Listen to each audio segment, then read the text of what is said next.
Tak, dobrý večer, dámy a pánové. Já řeknu pár slov v češtině a potom už přejdeme do angličtiny. Máme tady dneska překlad, takže kdo chtěl slyšet to v překladu, tak si mohl vypůjčit sluchátka a slyšet to. Uvidíte prezentaci, která bude trvat zhruba 60 minut, taková nějaká byla naše domluva. A já bych vám chtěl říct to nejdůležitější. Prosím, využijte těch 60 minut na to, že budete přemýšlet o obsahu, o všech různých věcech, abyste se následně měli na co zeptat.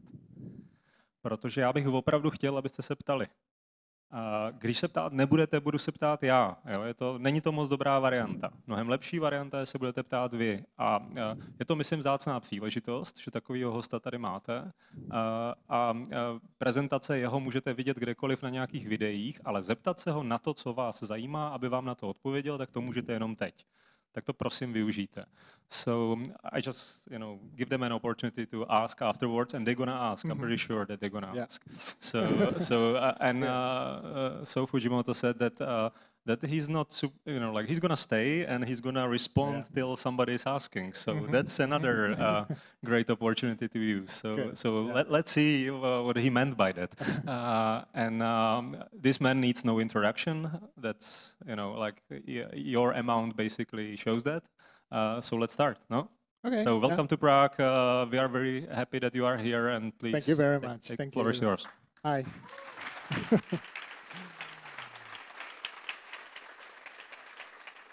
Hi, good evening. Good evening. Thank you very much. Thank you very much for inviting me to this beautiful city.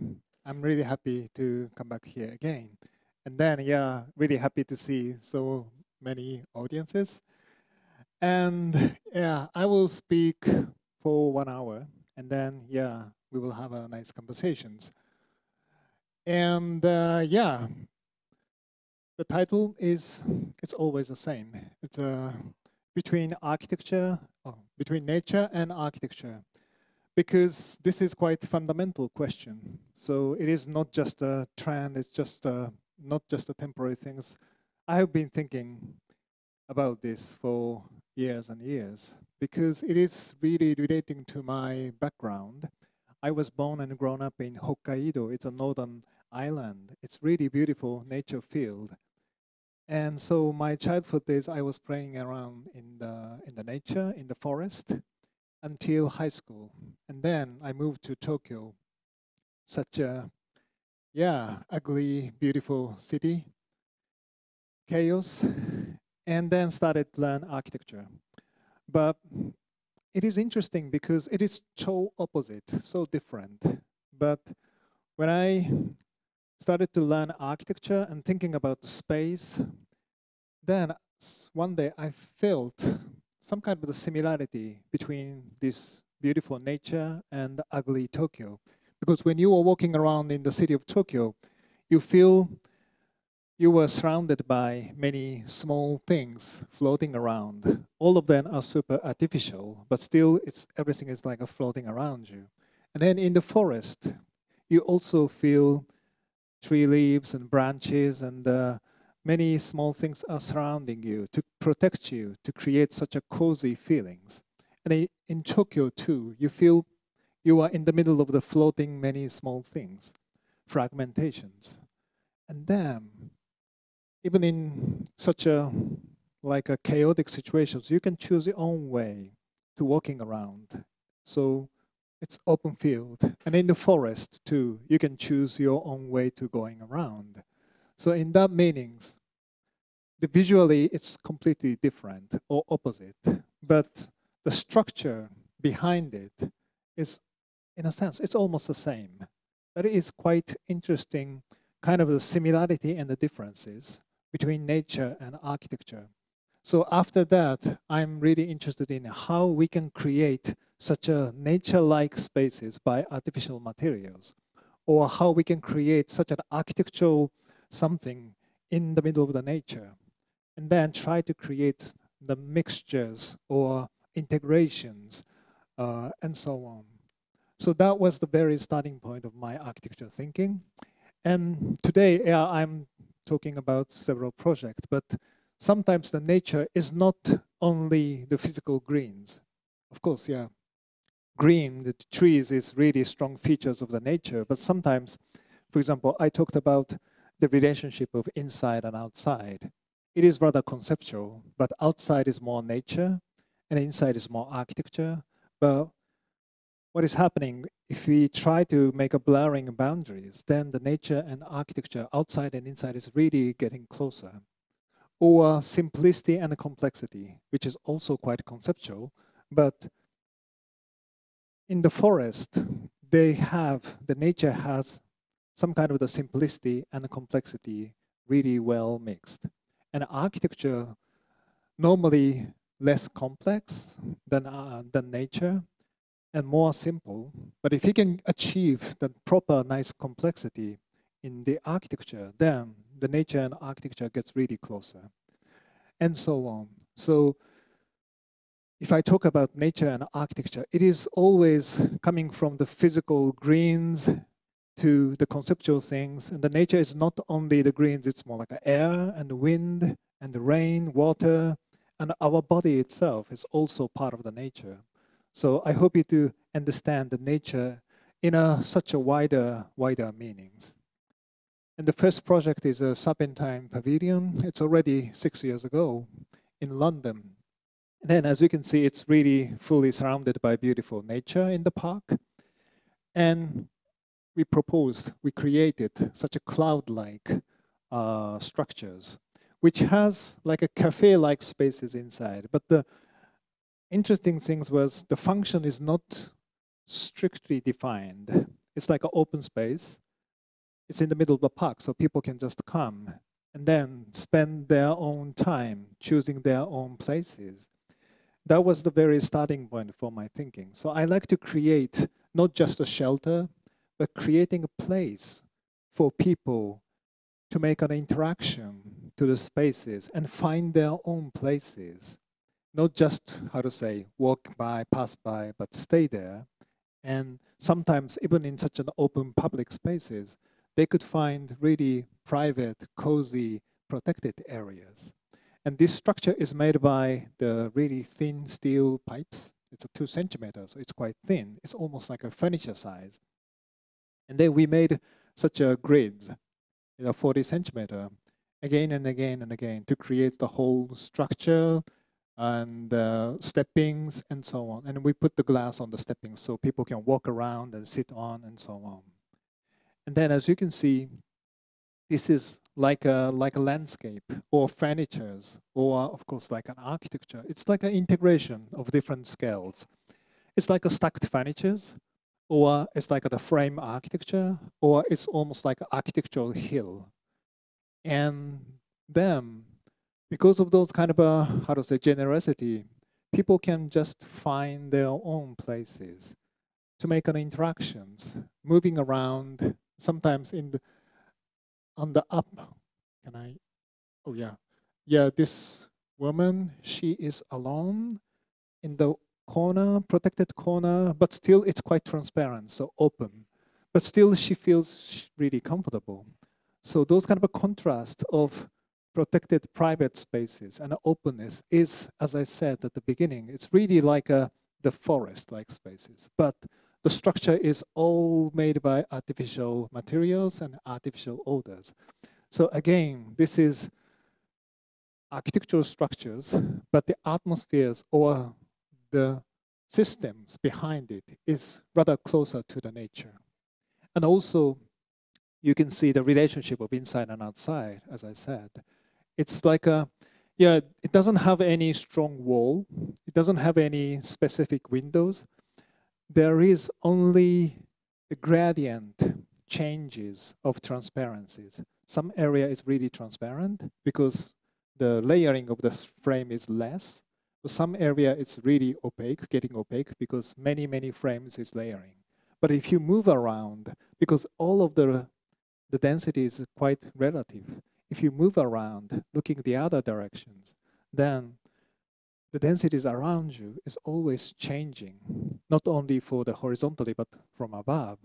And then it was really surprising to walk around in actual built structures because structure is made by the steel, so it's strong and not moving, but you yourself moving around. And then the whole experience is like the densities or opaqueness is always changing around you. It's like the cloud is moving around you, and some part is getting really open the view, and some part is really like a closed view, and it gets more whitey. And so it's quite like interactive relationships between inside and outside, and transparencies and opaqueness.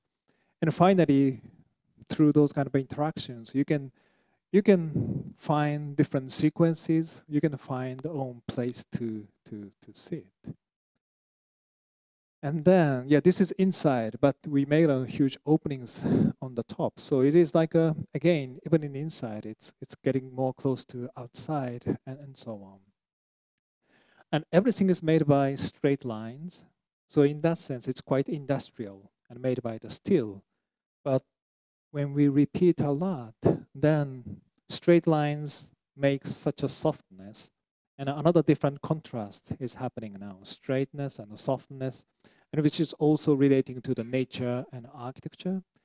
And we can say this is quite simple in a sense. One rules, one modules. But then the whole experience is really complex in a positive meanings. So again, physical nature, architecture is there, but then inside and outside, and simplicity, complexities, and straightness, softness, and small scales, tiny scales, to the furniture scales, to the architecture scales, and the landscape scales. So transition of those kind of different scales are there, which is really like the tree in a sense. Tree has the integration of the different scales.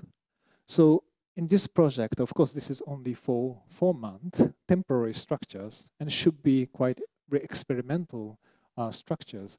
But we try to re-question what is the relationships between nature and architecture in various different levels.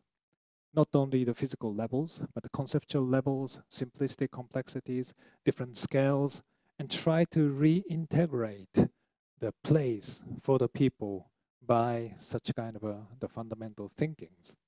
So it was like how to say, kind of a starting point, even for us. It's not the goal, it was a starting point to destroy existing thinking of the architecture and try to recreate everything based on the new definition of nature and architecture. So that is why this is quite important for me. It's not just as on one object, because it's already gone, but thinking, questioning. And then this question is still alive for me. This is a private house in Tokyo. And you can see the similar strategy is happening here in a different way. Of course, the plot size is quite small in Tokyo. So we discussed with the client how to do. Because if you just make a maximum house in this small plot, it's just a small house. So we have to give up the size of the house, but we still could achieve the varieties of the experiences in this smallness. Not just the one big living spaces, but we can achieve 20 different areas you can choose to moving around. That was the strategy. Instead of size, we try to create the varieties and the diversities. And we decided to divide small plot in much smaller pieces of the floor plates. The smallest one is almost like this. It's the size of the table. And even the biggest one is 2.5 by 2.5 meters. So everything is like the stacked tables and the furnitures. And then finally, it's like this. And then what is happening is now, each plate is small, so almost like a shelves or benches or tables, because of those kind of a different gap, different height. The meaning of this floor, or we couldn't say it's floor, sometimes it's like tables, shelves, so meaning of this plate is always changing. Depends on how you like to use it, or what kind of a situation. You have 10 friends, then each of the platforms should have each of your friends, and then three-dimensionally, and then you start to chat in a three-dimensionally. And then if you have many books, of course we have a bookshelf, but then you also use one of these plates as a shelves, and so on. So of course we have 20 different levels, but the important thing is by the interactions between your body and the space, you could have infinite different way to use it, infinite way or various different way to re-understand the meaning of these plates. You invent by yourself the function itself. So it is like a new concept of the function. It's not given. You yourself could create how to use it. And that is the meanings how we can create such a diversities and varieties. It's beyond the physical diversities, beyond the 20 floor plates. And interesting things is, finally, it's like a many floating small plates with many floating daily staffs, books, bags, and some small pods and PCs and something. Everything is floating around you, like a fragmented and floating around you to create such a softly protected areas. And as I said at the beginning, it is almost like the same as the experience in the forest. Of course, in this house, everything is made by the artificial materials, steel and the timbers and so on. And then everything is straight, but the system behind it is almost the same. Many small things are floating around you to create your territory. And then those territories is always like you can make a conversation with them, how to use it, how to moving around. So it is like I think it is like a forest, small forest, where you are like a monkey or like a bird, freely moving around from one branches to the other branches, jumping around to find your own comfortable spaces. So in that sense, this house is made by steel and really strong structures, but the experiences, interaction is quite soft and quite like a flexible interactions. And that is, again, we don't have any strong greens. Yeah, they put some tree pods, but the important point is even without using greens, we can recreate such a forest-like spaces. I like to go to huge project. This was the competition in Middle East. It's already 6 years ago. And at that time, that was the first time for us to be part of the Middle East project. So it's really exciting because completely different climate conditions, completely different like a historical background. And the size of the site was almost like 1.2 kilometers. So it's really huge. That was new for us. And also it was a huge shopping center. So it's also new programs for us. So everything was so new. That means we can get a lot of inspirations because we like to understand the history of them, like to understand the cultural background of them, and then try to understand the climate conditions and how to deal with that. So those kind of new conditions, new context is always inspiring you to create something new, even for you, for me. And so that was the most exciting starting point. And finally, we proposed those kind of, 6, 7 towers, because the site is really flat. It's like a desert. So we thought, wow, this is a shopping center. And anyway, it's nice to have the landmark.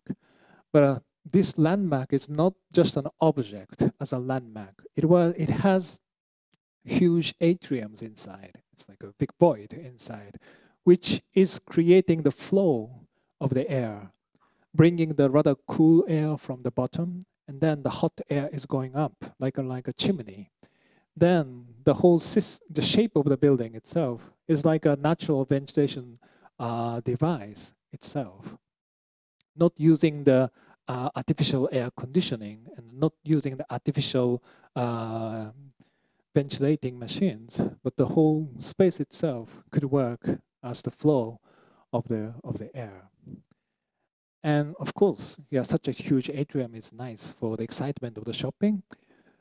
But of course, the most important point of this project is, as you can see, this structure itself, structure systems. We used arches because of their traditions, histories, arches and the circular shapes with many, many layers, many repetition of those shapes.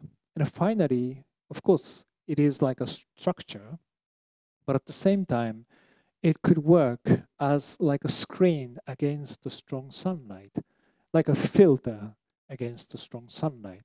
And then the glass line is set back from the surface. Then it is really like the three-dimensional screens to protect from the sunlight. And then on this point, we are reacting to the another climate conditions, as well as the cultural conditions. And then, yeah, we can say program the size of the site and climate conditions, historical conditions, all of those kind of the many new different aspects are finally well integrated into one simple form or system of the structures. That is why this is like this have some power, not only by the beauty of the spaces. Of course, the space itself is really fascinating, but the thinkings behind it is quite strong because of this integration of various different aspects relating to the project. And also, of course, we are really excited to develop the project. So we just made a lot and then finally reached to that. But after achieving this one, we found out if we remove all those arch shapes and the circular shapes, then we have just a repetition of the frames. And it's almost the same as the Serpentine pavilion systems. But of course, we didn't think about it. We just got it. And of course, the scale is so different. The Serpentine was the grid is like this and the thin frames. And this one is 1.2 kilometers, so different, but kind of the similarities behind it. And then I was really surprised and I was really happy to see how our previous ideas had the new occasions, new situations, and unconsciously, unexpectedly, these original ideas got an energy from the situation, new situations, to jump into completely the other appearances. We never thought about the Serpentine grid ideas could have some potentials to be developed in the shopping center, but it's happened because, not because of us, not because of our creativity, but inspired by the situations, the different context and different climate conditions. And that is always like the excitement of the architecture design, because you can have every time different site, different history and different surroundings. And then if you have an open mind, you get inspirations from that. And then it's possible this whole situation bring you up to the other places. It's not by you, but it's like a collaboration between you and the situation. Then finally, you can reach to far away beyond your imaginations to unknown places. And you realize the potential of your original ideas, which you never thought about it. But anyway. And then we thought, this is a Middle East project. They must have money. So, yeah, it's possible to make any kind of crazy things. So we put the waters in the buildings and putting the boats, and then creating such a cathedral, like really crazy structures, because of those kind of how to say, misunderstanding of the, I don't know, situation in a sense. But sometimes the misunderstandings make the positive, like drive of your imaginations. But anyway. Yeah, this is really beautiful, translucent high-rise building. The height of them is almost like 100 meters. It's quite beautiful. And then we submit, it was a competition, so we submit the 28 panels with many renderings like this. And then we start to talk about when is the date of the presentations, when I go there and make such a presentations. But then I got one simple emails in the middle of those kind of a process to say they just cancel the whole competitions. No winner, no losers. They just like to stop everything. They said the king of this country changed his mind. So everything's gone. It's, yeah, sometimes it's happened. Not necessarily to be done by king, sometimes a mayor or sometimes the clients. Of course, it's pity. But still, at that time, I was a bit happy because, again, such a crazy situation brought me to somewhere I never imagined, and then achieving such a craziness I never imagined. So sometimes, of course, it's nice to realize it, but still, even if it is not realized, if the project bring you to somewhere or jumping you to somewhere unexpected situations, that's kind of a quite precious opportunity for architects, if you are optimistic enough. And of course, every time, because it's already 6 years ago, but every time I'm showing this project, when I do the lecture in abroad, because some of you, audience, have money, rich people are around here, and you are interested in architecture, good design, good future. So we can have a nice opportunity to collaborate. But of course, on the other hand, I have to say, in these 6 years, I'm always talking about this, and then nothing is happening yet. So yeah, probably in this beautiful city of Prague, the city of 100 towers, yeah, we can make one more or 2, 3 more towers by this. So please just let me know after the lecture, secretly. Anyway, I'd like to go back to the small project like a Japanese architect. It is quite strange project. It's a public toilet in Japan. Yeah, toilet in the nature. And we, of course, designed this glass box and this black wall too, because this is like this. We have a oval wall to create a garden and then the glass box there. And the public toilet is always like interesting programs, I think, for architects, because it is public, but once you are inside, it's really private area. So you have to think about the publicness and privateness in a really extreme situation. And the site is beautiful countryside, so it's nice to open your view. But of course, at the same time, you have to block the view from outside. So then, how to open and how to close?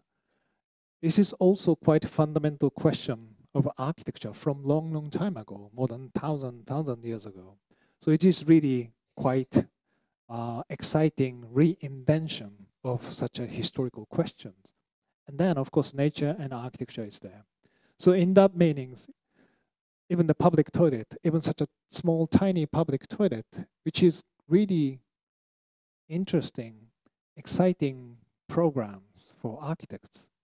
So you shouldn't say no when you get the phone call for the commission of this, which was I got a phone call. And then, yeah, he was asking, yeah, are you interested in designing one toilet, public toilet? And then I said, yes, yeah, I'm really interested in, because of that. And finally, of course, at the beginning, I never thought about, well, what's that? But finally, it's like this. And then, yeah, finally, it's like this. And then we have a door around here for this black wall. And then you can lock the door once you are inside with this garden. Then, once you lock the door, this whole garden protected by the black wall, is like a really private garden. Open, quite open, but still really private. And then you can do whatever kind of the toilet or anything. And then, of course, the height of the wall is properly designed. So even from the train, yeah, they couldn't see it. It's carefully, precisely designed. Especially once you are sitting, then it's blocked. And wow, but it is like a kind of the fundamental solution of the boundaries, because normally the wall is blocking the view, but then it's just closed. And then make a windows or something, but we divided the meaning of the wall into two different layers. One is blocking the view, the normal wall is blocking the view, and then another one is blocking the air. And then normally these two meanings, blocking the view and blocking the air, is almost mixed to create just our normal walls. But in here, we carefully split the meaning of the two meanings of the walls. Then this glass box is not blocking the view, it's transparent, but blocking the air to create such a minimal shelter. And this black wall is just blocking the view, but not blocking the air. That is why inside of this oval is still outside and open feelings. And then if we properly combine two meanings of these walls with proper distances, then it is possible to open the view, but at the same time to block the view from outside. And then public, private, openness, closeness, the nature and architecture, suddenly it's really like a nicely mixed, but still properly articulated. So that is quite, yeah, the idea itself is quite simple and almost like sounds stupid, but it is really serious thinking of architecture and how to deal with the boundaries. And yeah, here you have the door, and then of course the problem is if you are in emergency situations, it's a bit you run to reach to the doors, and then finally you open the door, and then you will find another 15 meters to run. So it's a bit a problem. But for now, could be okay. Actually, the budget was only for the normal small toilet, so we don't have so much budget because we made such a big wall. That is why this wall is quite simple. No foundation, just a timber pile is sticking into the ground and then just like attached on the top.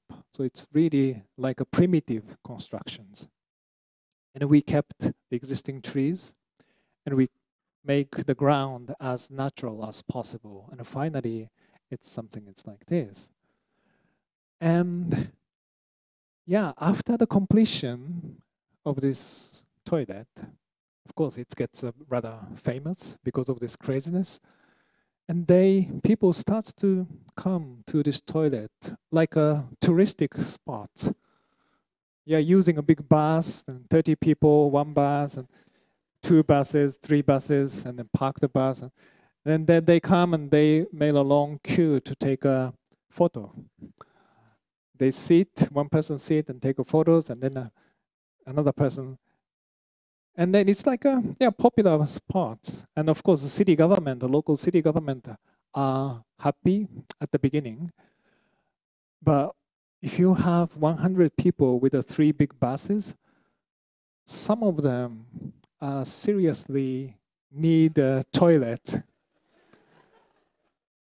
And of course, they think, wow, next stop is the toilet. So yeah, finally I could do. But then everybody's make a long queue, so they couldn't do it. And then they get really frustrated and complaining to the local government. Because this is a toilet, should be the toilet. So the government should do something to solve it. And they thought about it. And finally, they put such a temporary mobile toilet behind the walls. So it's like funny things. They made a toilet, but then this toilet needs another toilet. So it's nice. So it's still there, and it's already 6 years or something. So if you have a chance to come to Japan, just 1 hour drive from Tokyo, it's kind of a strange, extreme, but serious architectural thinking is there. And this private house is also dealing with the boundaries again, especially blurring boundaries. And this house is like a box and box and box house, big box, middle box, and small box, and with many openings. But the interesting point of this one is the big box has no glass on these openings, which means the rain comes in and the wind blows. So inside of this big box is outside, actually. And then inside and outside starts to confusing. Middle box has a glass. So actually, inside of this middle box is inside, but still outside of this small box. And then, for example, outside of this middle box is outside, but still inside of the big box, or something like that. So if you have 3 boxes, then inside and outside is always like quite a relative and confusing, and in a positive meanings. That was the intention, to make the blurring boundaries, not one strong walls, but like a layering of the boundaries. And this is the view of this like in-between spaces, outside, but still inside of this big box. So you feel you are in the room, in the living spaces, but it's outside. This is the diagrams to show the concept clearly. The left one, strong line to divide inside and outside. That's the normal way. But this gradation from black to the gray and then light gray, this gradation is my intention. The black is more, for example, more inside or more private. Then getting more like open and then almost like outside, but still slightly inside of your territory. And then if you have such a gradations, then I think in your life you can have more choices. If you like to be more like a private, you can just move into the black areas. But then the weather is getting better, and then you can just moving around to reach to more like outdoor area, outside areas, light gray areas. Depends on your feelings, depends on the weather, light conditions, and how many friends, guests you have. You can just have more choices. That is the meaning of this blurring boundary. The blurring boundary itself is not the goal, but providing such a diversities for your choices of your life is the intention. And then it is relating to another house I show, the many steps house. I talked about you have more choices, variations of the areas. And it's the same concept, but in a different way. And of course, those kind of a blurring boundary is really relating to the Japanese traditional architecture. They have like the house and a garden, but then many sliding doors is dividing the boundaries. And then you can control how to close it and how to shut out. And it's also like your choices. So open up architecture for your choice is the key. And then, of course, this is just a graphics concept. And then we have to translate it into the architectural plans. And finally, it's quite simple. Big box, middle box, and small box. Big box, middle box, and small box. So it's almost like I don't know, too simple in a sense, but it is like really based on the fundamental concept of private, public, open, close, transparencies and opaqueness and translucencies and so on. And finally, it's done. And as you can see, it's so different from surroundings. It's rather, surroundings is a rather typical Japanese timber 2-story houses. But you can see this house in front of our house is also has a house and a garden in front, but they have like they are divided. We try to melting garden and house enclosing by this big box, then the boundary starts to melt. Then we could have more choices. And this is the view from inside with a small box. You will see small box layers with openings, and then you will see the second box, middle box, with openings, and then the big box above, and then the sky. And interesting thing is, you see now 4 fragmented sky above you. And in reality, you see more. It's like 10 fragmented skies above you. So in that sense, it's quite like a open to the sky. Even though it's fragmented, you see, you feel, well, you are under the sky. But at the same time, you realize you are in the middle of the 3 layers of the concrete boxes. So it's quite enclosed in a sense. And those kind of a completely open feelings and enclosed feelings. And then we have like a gradations between that. Between transparencies and opaqueness, we have many different types of the translucencies, layering. And because of those kind of a random layout of the openings, you can choose not only just the 3 layers, but you can choose some corner is quite protected because of those kind of the combination of the openings. You don't see and you are not seen. But some areas, it's completely open, quite transparent. And then you just can choose wherever you feel comfortable.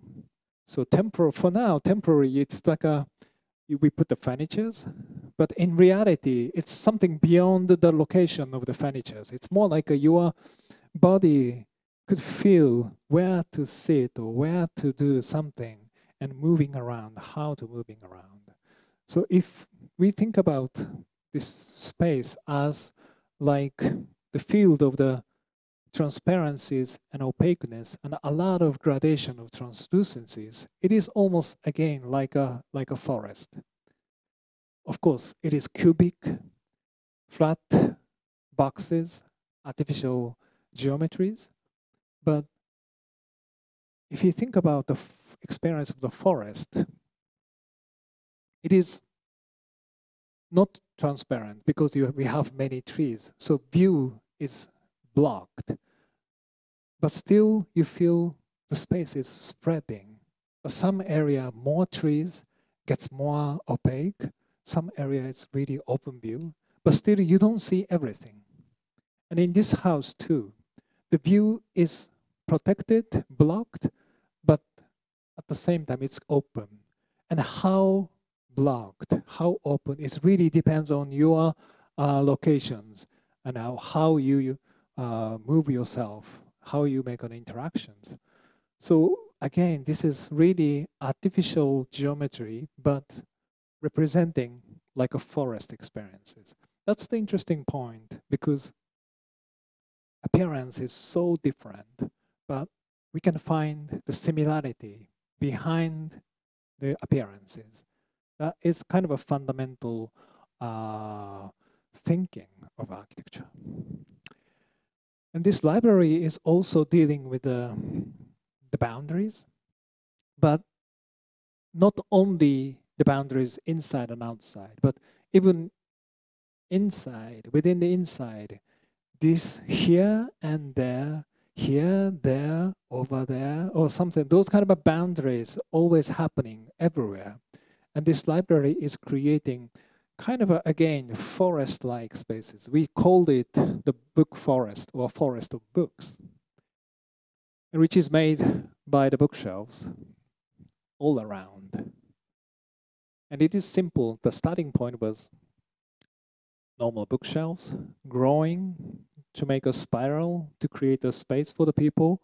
And finally, the 6,000 square meter library is made by one continuous bookshelves in a spiral way. So it's really like a simple, and I was fascinated by the ideas of the one continuous bookshelves is making such a complexity of the library.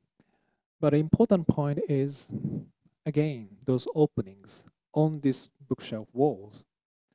And yeah, of course, as you know, the library has really specific functions where you can find books easily and then you read books. But on the other hand, the library could be the place, I imagine, where you can just walk around for no purpose, just walking around like walking around in the forest. And sometimes you encounter with unexpected books or unexpected ideas. That is also fascinating function of the library too, I thought. But how to create such an unexpected forest-like experiences without any using the trees? And then finally we got an ideas to make those kind of layers of the bookshelf with many, many openings.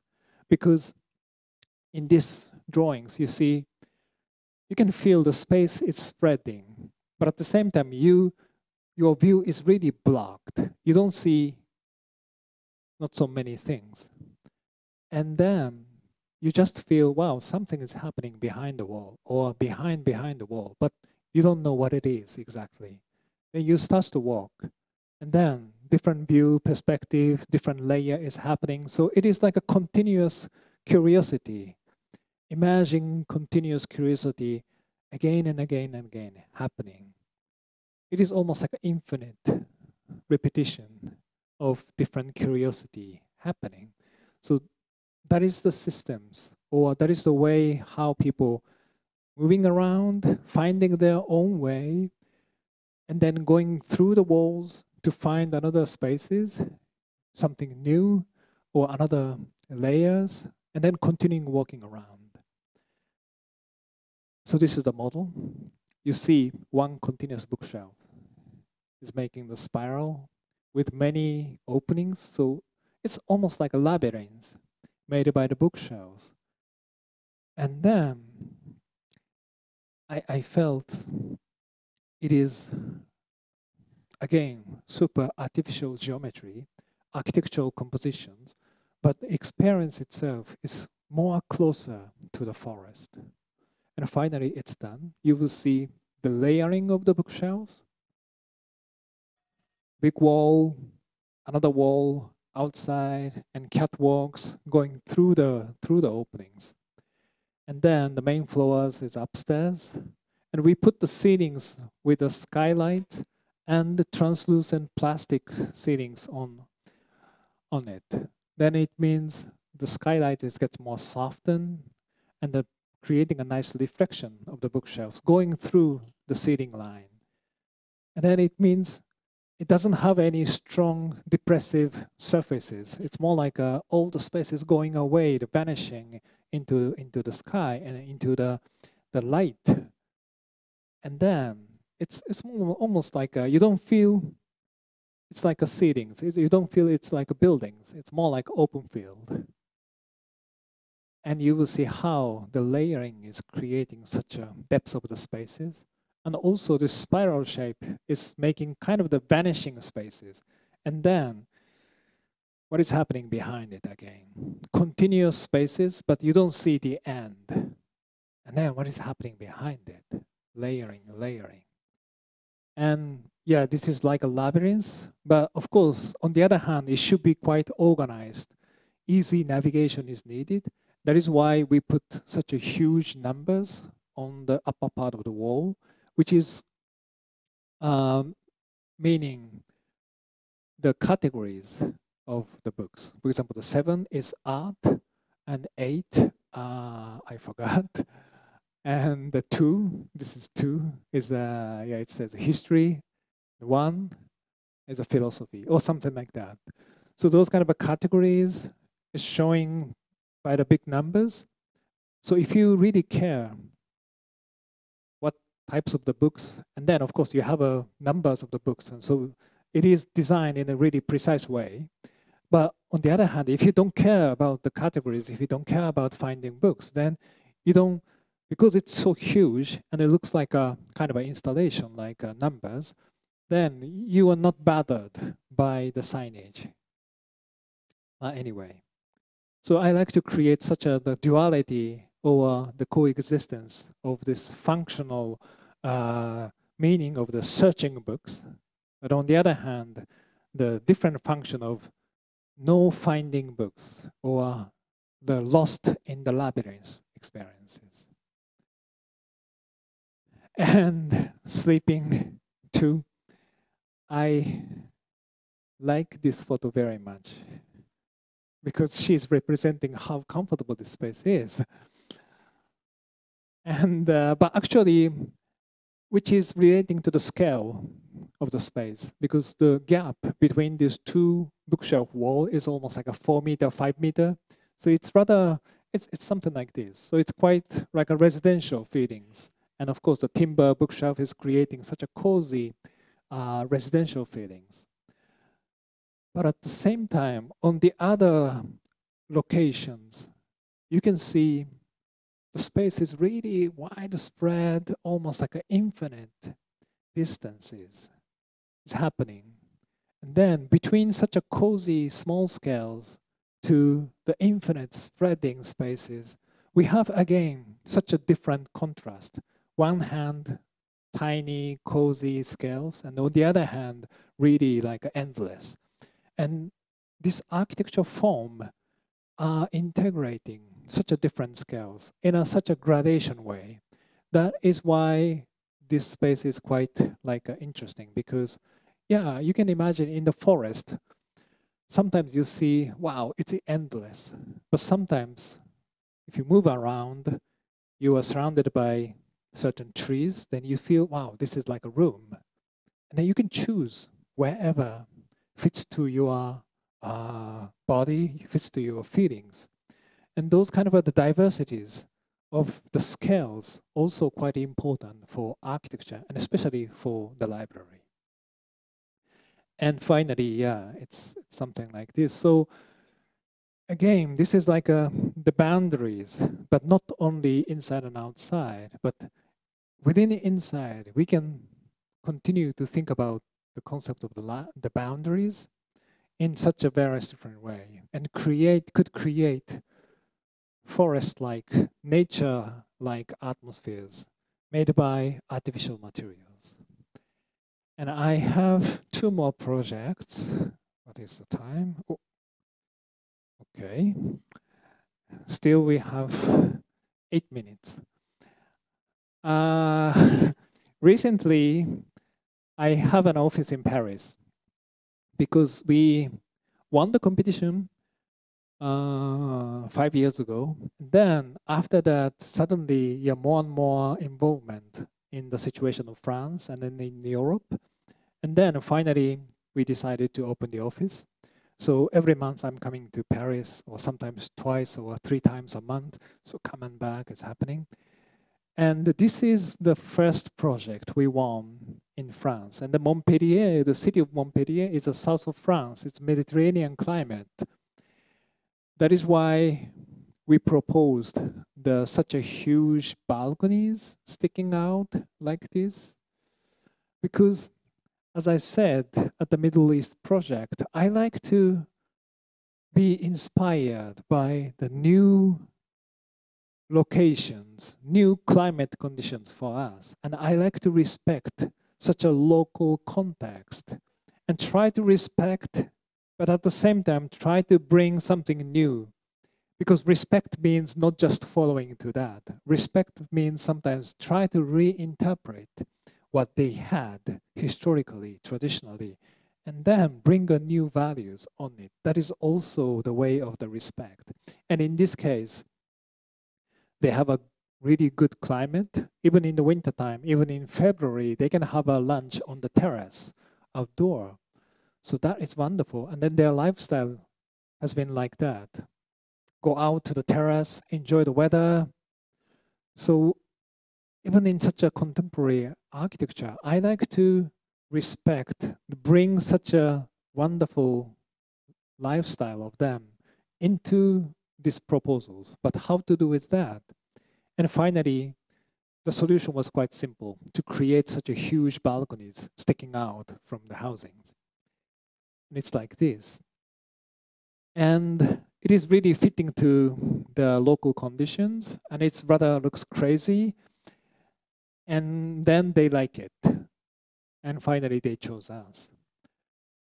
But important or interesting things for me of this project is, if you think about the apartment housing, the housing block and the balcony is rather like a normal way, usual or ordinary or rather boring compositions. Housing block and a balcony, historically many things happening like that, and then everything is boring. But this one is the same, housing block and a balcony, but it's different. Based on such a ordinary normalness, because of this size of the balconies, because of the shape of these buildings, a bit soft shape, because it is sticking out all the directions, and finally it is creating something new. So then we have, on one hand, it's quite like a normal, ordinary things, and on the other hand, it's completely crazy new things, but both of them are integrated. And normalness, boringness, sometimes it's connecting to the fundamental something. So that is why I like it, because based on such a normalness, but we invented from such a ordinary things, we could invent completely new some things, but still relating to fundamental value of architecture or fundamental value of our life. But anyway, this is a site plan. And this shows how we reached to these strange shapes, because the site is red dot line. And then this is a river. And then they have like green areas, green park alongside the river. So simply it's nice to make a continuous greens going through our site. That is why we push the buildings into the roundabout side. And then we have like a neighbor buildings. This is also the housing. And we try to keep as much view as possible from these buildings. That is why we also push the shapes more fitting to the roundabout. And finally, we achieved those kind of strange shapes. But because of this shape, and then, of course, it's like a really tall buildings, 50-meter high, and nothing so much around. Then even the northern part, we can have a balconies. And the northern end, we have like a big apartment. So they can face the west and the east and the north. So it's quite like a, it's nice. Then as a result, those kind of round shape with a round balconies creating such a organic feelings like a pine cone or pineapples or something like that. And this, because of this kind of organic feelings and extremeness of these balconies, this ordinary, normal, boring strategies of this housing block and balconies are reinvented to achieve the new values on it. Sorry. And some of the apartment has a like a duplex, 2-level apartment, and then the balcony itself also like 2 levels connected by the floating staircases. It's in a sense, it's a bit scary to fly from here to there. It's like a skywalk like things, but it's really like a creating outdoor living spaces. And now this is under construction, and the clients created the mock-up, the test piece, because they are not sure structurally it's okay, and also for us to see the details and so on, because this is the first time for all of us to make such a cantilever, huge cantilever. And putting the people, it looks okay. And then starts to put the balconies on it from the top. The biggest one is almost like 8 meter by 6 meters, so it's really huge. And then it's almost like the flower is blooming, and yeah, it's really wonderful. And from, if you look up from below, it's very amazing experience to see, because you don't see the wall. Everything is blocked by the ceiling of the balconies. Then as a result, you see all the balconies just floating, looks like a floating, and a layering to create such a huge volumes. And interesting things too is the view from the balconies.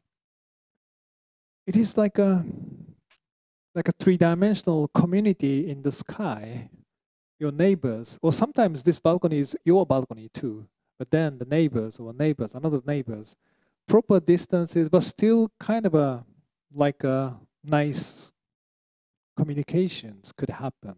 And normally in the housing block, once you enter, go through the door, then completely divided. But in this case, if you go out, then again, you are connected with your neighbors in a proper way.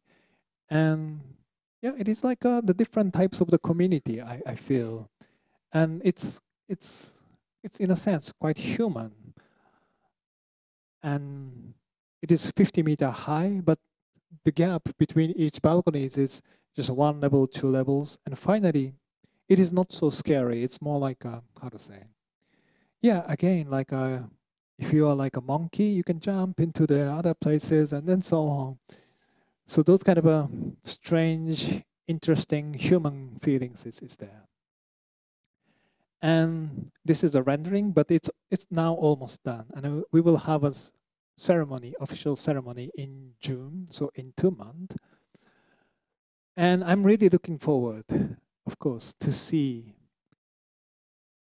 the finished one. But more interesting things than architecture itself is after the completion, of course, many people already, they bought it, it's sold out, so starts to leave. And then they bring like parcels, furnitures, colorful something, crazy stuffs onto the balconies. So all the balconies is occupied by such a crazy stuffs. It's like the life, many different lives could happen on the balconies. That must be really amazing moment, because the building itself is okay, it's beautiful, but more important things is our life.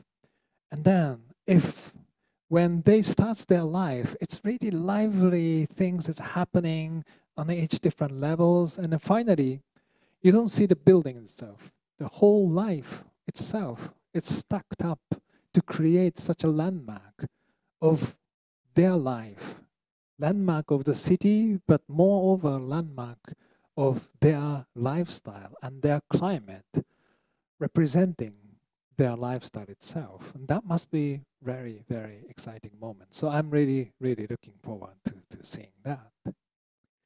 Okay, so this is the last one, last project. This is happening in Paris. And the meaning of this name, Mille, is 1,000 trees. And in this case, we physically use a lot of greens, 1,000 trees and greens onto the buildings.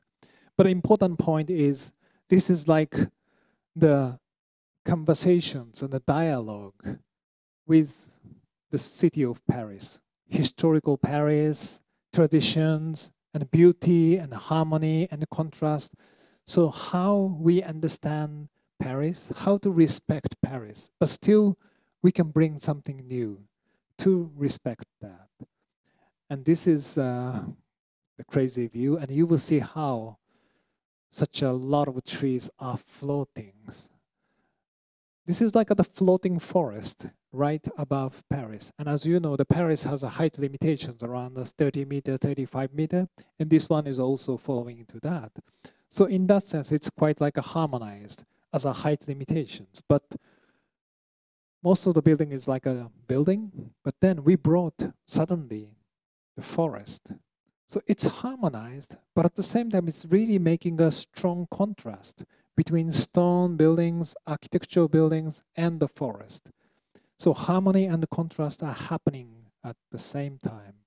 So this is the model. So you will see how the roof surface is creating such a huge forest. And we put independent houses on it. It's like a village. And again, this is like the respect, but at the same time, the creating the contrast, because most of the houses in a Paris is apartment.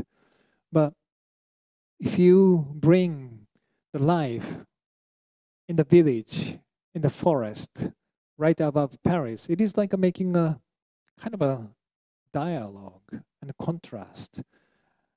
And also, because of this shape of this building, it's a bit strange shape. It's like a boat. And then we have the areas for the forest on the lower levels too, and which is open to the public. So which is like this and around the whole buildings.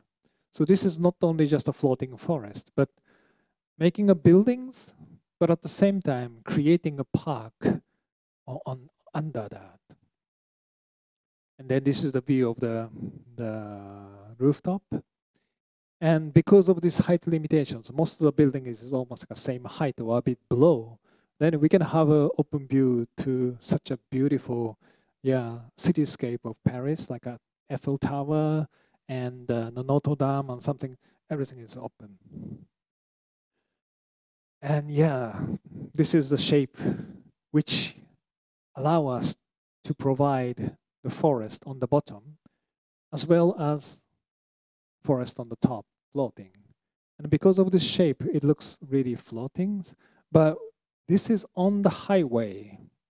This is like a ring of the Paris, and which is like a former wall of the medieval city of Paris. And it means before the highway, the wall was wall and then full of greens. And it is interesting because previously, 19th century or 18th century, it was like a green ring. Then in 20th century, they made a highway, no greens. And 21st century, we bring green back onto this like a historical location of the green walls. So it is like another different dialogue with the history of Paris, respect, but at the same time bringing new, but it is really connecting to the history.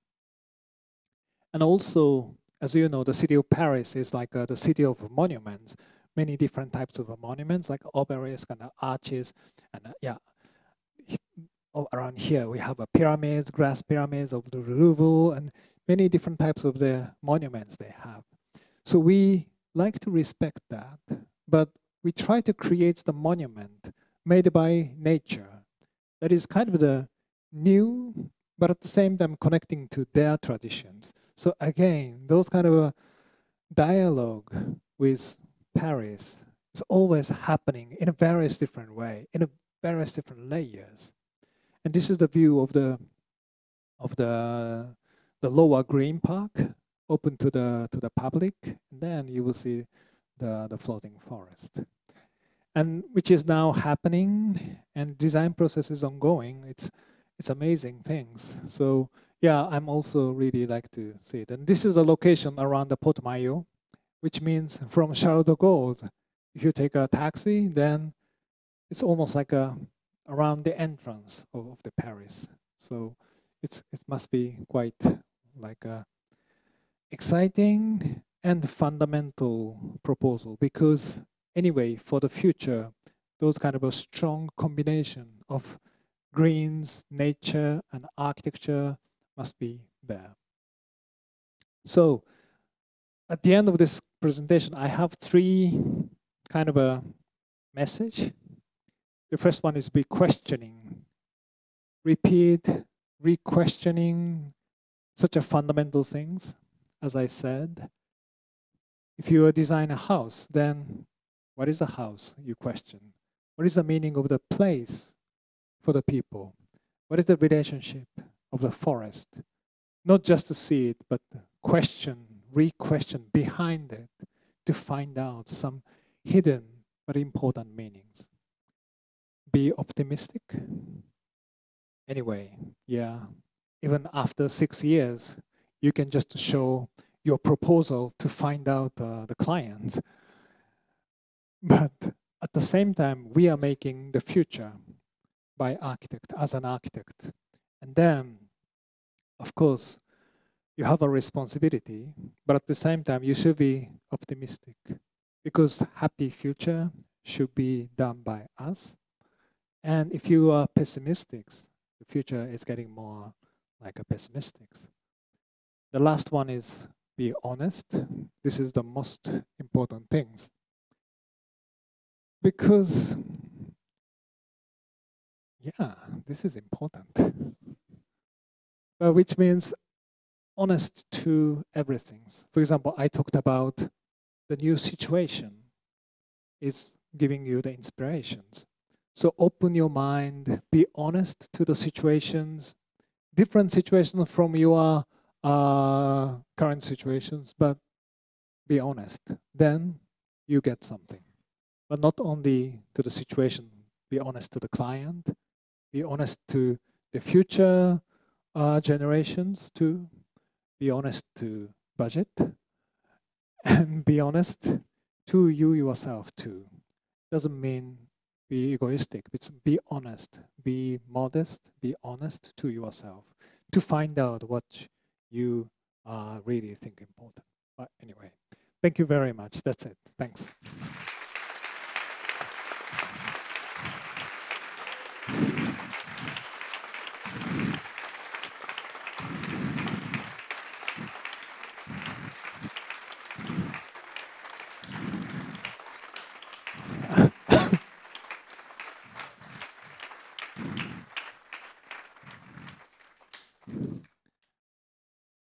What's this?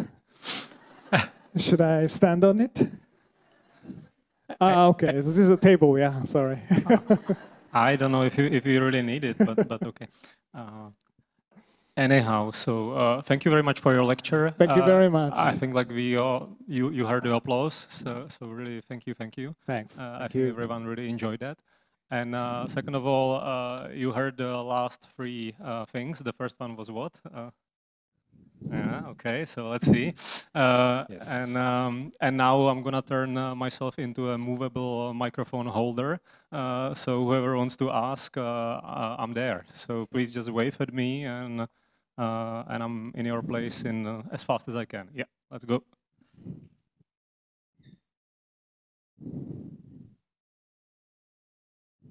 Okay, thank you for your amazingly inspiring lecture. Thank you.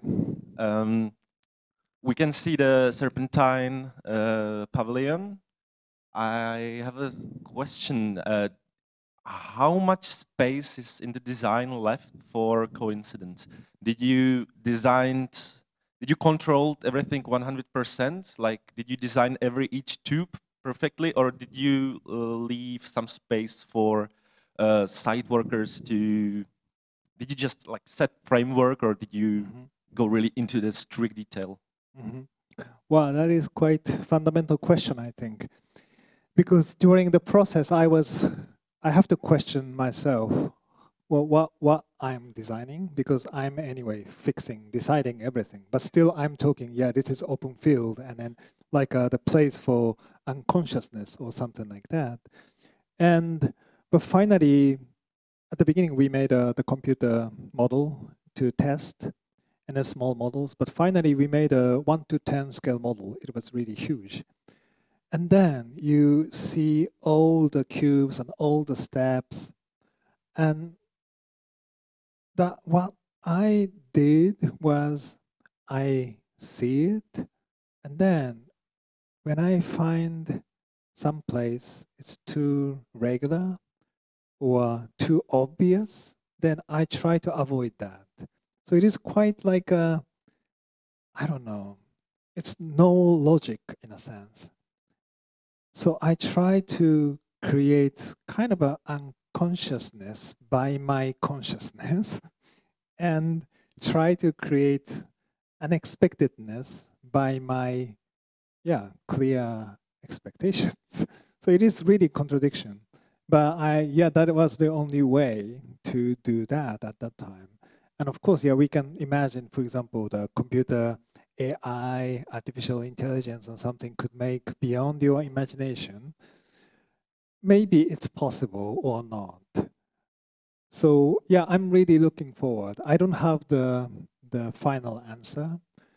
And it is like a process of the contradiction within myself. But try to avoid such mechanical repetitions. Try to avoid the obvious rules of making some things was kind of I think, important things and or interesting things to create such a irregularity and so on. But maybe after 10 years, yeah, just AI could do it without such a, how to say, strange lecture. they just do it, and then I just choose it or something like that. Yeah. Okay, another question. Mm-hmm. You're gonna have a different microphone. Yeah. I really like the principle of blurring the line between inside and outside and architecture and nature. Do you think, or how do you think this principle can be utilized in really extreme natural conditions like, say, Mars or Moon, where the hard line is really necessary to actually preserve life? Well, in Mars and Moons, you need a boundary. Otherwise, you will dead. You will die. And for example, in my hometown, Hokkaido, it's in the wintertime, it's really cold, minus 30 degrees Celsius and something like that. So the house is really, really like a strong boundary. And that was kind of the starting point of my architectural experiences as a negative, like references.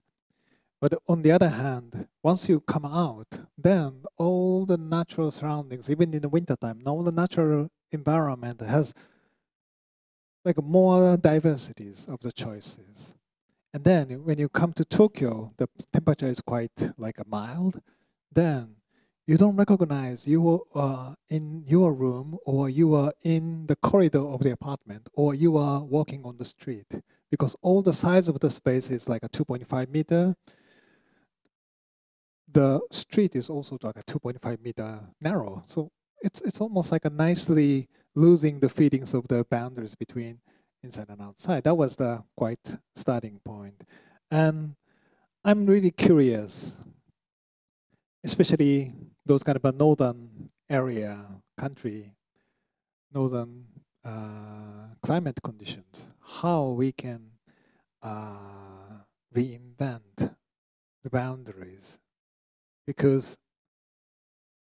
I believe just shutting out is not only way to make a proper kind of a sustainable way to do our life. Sometimes it's needed, but sometimes it's nice to open it. So more flexible, dynamic relationships between inside and outside. It's possible. And yeah, I'm now doing the project to design a town hall for my hometown. It's really a small hometown. Just the population is 9,000 people. It's beautiful, like countryside.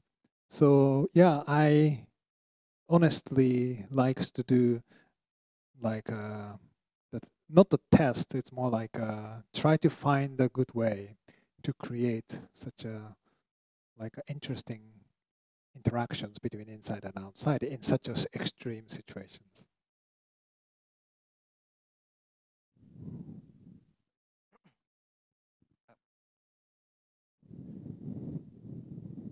Thank you again for the presentation. Thanks. My question is basically aimed at the toilet.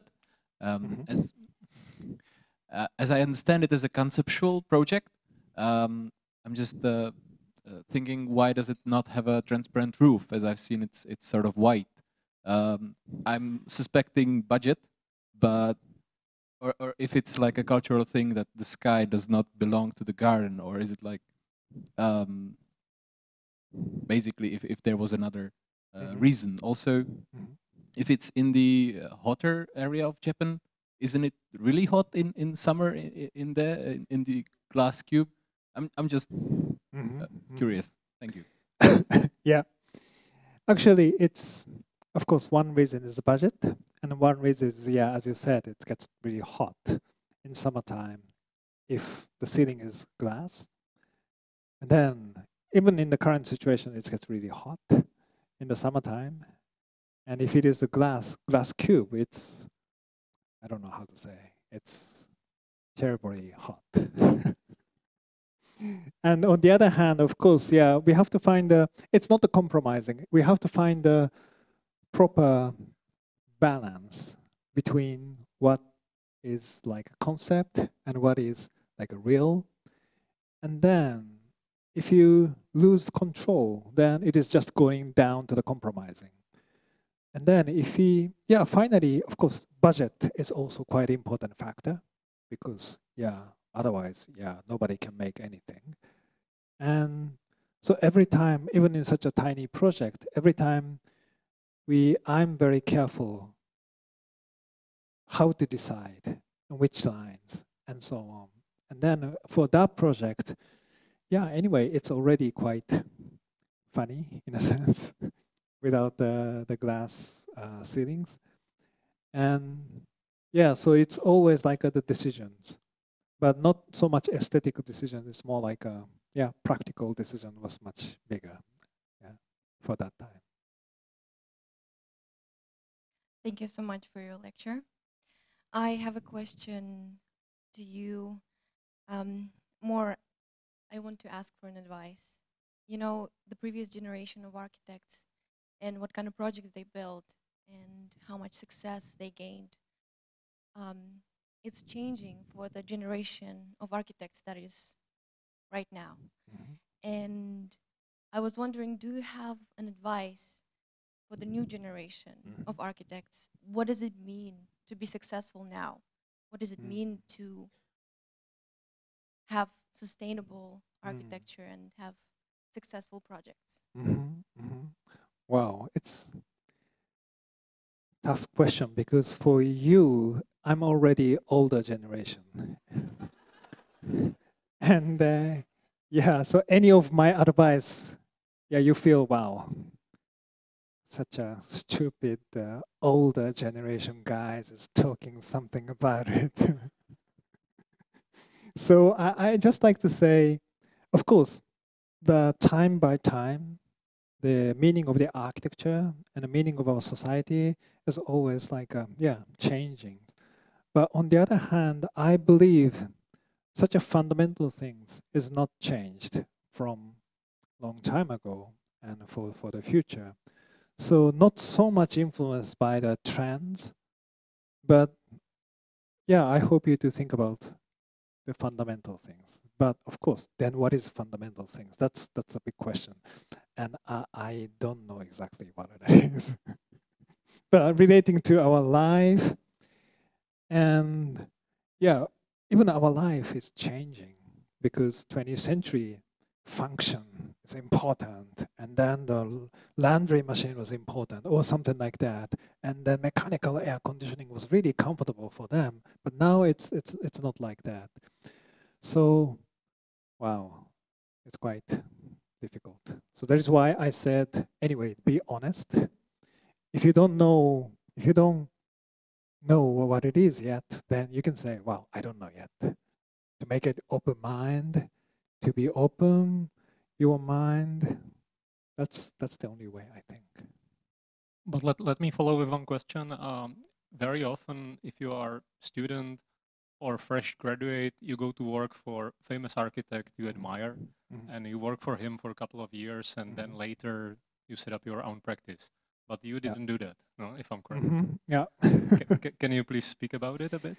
Well, that was kind of a interesting, strange things for me because after the school, graduated from the school, I felt I still don't know anything about architecture, and I was shy, so I was not brave enough to bring my portfolio to, for example, Toyo Ito or Sejima-san Sana, because I was afraid if they say, this is not so interesting, then this is almost at the end of my life or something like that. I was just afraid about it.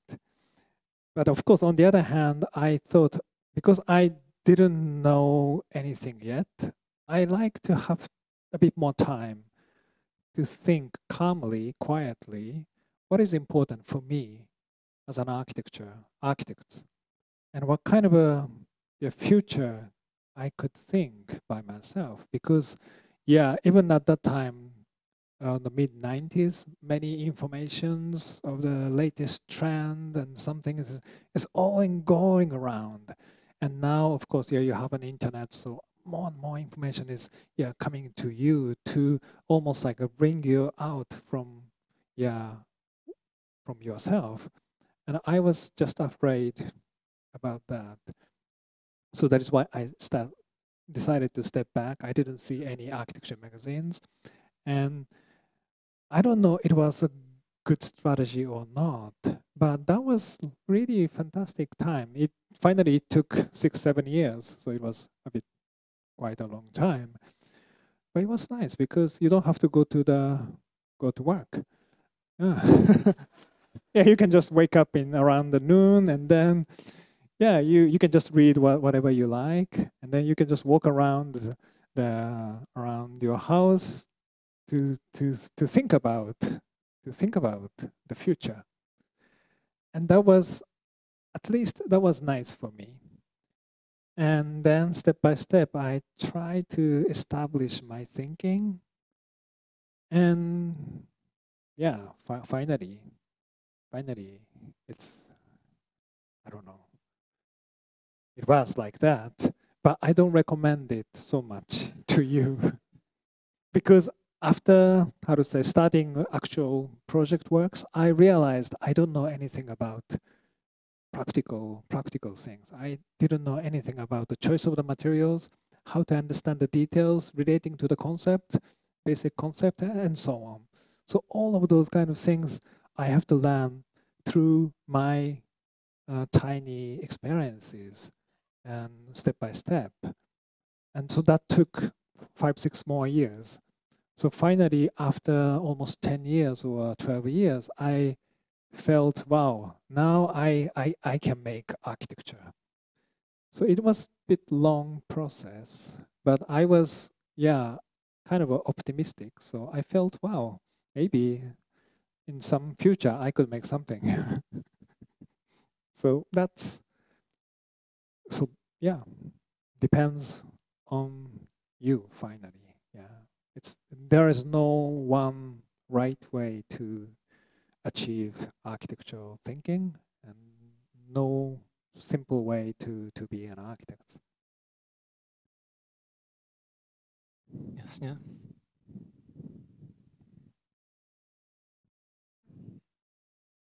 Thank you for your lecture. Thank you. And as you say, the general meaning of nature is green, fragments, has gradations and different scales, blurred boundaries. And I appreciate and love your works, to take the nature things back into this modern city, like box, rectangle, symmetric, not blurred and not blurred boundaries. And from the small scale to the big scale project. But it might be a strange questions, but for my generations, and additionally, I grew up in Seoul, South Korea, more or less as similar like a cityscape as Tokyo. I grew up in those box and rectangle and gray and not has blurry boundaries and tall gray buildings and all the gray colors in the around my area. So what I want to ask is, what do you think and what do you imagine? What is the nature is going to be this kind of generation and my kind of people who just grew up in the tall building and great things around me. Wow. Yeah, I think. Yeah, I could say you can be optimistic. The gray situation. Again, finally everything is just optimistic. But I'm serious. Even in such a gray color, super artificial situations, for example, you can see the sky, you feel air, you have a rain in a sense, and your body itself is part of the nature. So I believe every different context could be reinterpreted by the local people in a new way, I think. If you say gray situation is just a gray, it's just a gray. But if you can find, I don't know what it is, but if you can find something going through this gray to connect to unexpected something, that must be surprising in a sense. And good things is currently we have more and more such a gray things. So it's really global problem, so global question. Then you can, now you have a chance. You are really like a locally based on gray, which means you're gonna have a possibilities to find out something, make a breakthrough against this gray, which is, this breakthrough is already quite global in a sense. Everybody could understand it if you can find it. So in that sense, your personal, the situation you've grown up is personal, but at the same time quite global and international in a sense. And your ideas, personal ideas, could make a lot of people in the world could be surprised in a sense. So you can be optimistic. Because otherwise, yeah, otherwise, I don't know. Yeah, you can do it. Hello, Fujimoto-san. Hi. My name is Jason Nam, and I, first of all, thank you for being such an optimistic architect. I think it's quite rare in this society. Really? Yeah. I think that's why this room is full of people who love you. I wanted to ask about when I visited Tokyo last year. I visited House NA, and I had multiple heart attacks because it was so beautiful. But one thing I noticed was that all the curtains were down, and there was even a signage saying, please, you know, it was a warning sign for the tourists. And I was just wondering if you revisit your projects and if you have talked to your clients that are occupying the place and what are their thoughts, if there's anything what they said that you want to change about the project to go back. Well, yeah, actually, of course, in the photos, no curtains, but from the very beginning, they use the curtains because more and more tourists, like architectural tourists, is coming around. And for them, it's moving around itself is not the big problem. But then some of the people touch to the car, or some of the people going to the neighbors' territories, that is more like a bit problems for them. And yeah, it is, yeah, I'm lucky because they really love the house. And of course, from outside, it looks like a curtains. But once you are inside, they really carefully arrange the curtains. It's not only on the glass, but they put the curtains to divide, for example, one levels to the other levels, and so on. So it's more three-dimensional layering of the curtains. And they chose the fabrics, the white fabrics, but each curtain's different patterns and different translucencies. So, of course, I didn't ask anything about it, but they just themselves invented, arranged. And then the first time I visited the house with the curtains, I was really impressed. Much better than the transparent situations because more like a different layers is happening and the softness. And of course, you can control, open, close, open the windows, the glass side, or open the inner curtain dividing this side and the other side. So it's more flexible situation. So it is like, and then they said it's already 8 years and they still really love it. And they said they find something new every morning. That is kind of for me, it's quite precious like commands. because the meaning of this house is not yet like fixed by me.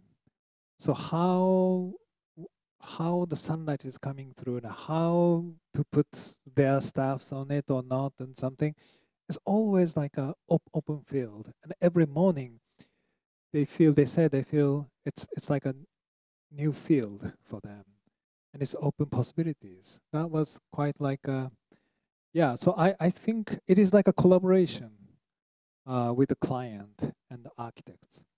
And this house NA and the house N, the 3 layers of the houses, both of them are like a really like a great collaboration. I myself couldn't make it if I'm alone, if I don't have that client for both of the house. So in that sense, this is quite like a precious, yeah, things.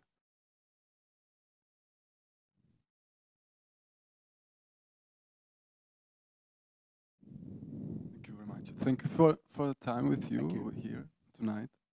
And I have a question which goes close to the connection with the historical context in old Europe, because you are working in the Paris, but I don't want to connect it with, especially with the Paris or with the Prague or with Tokyo.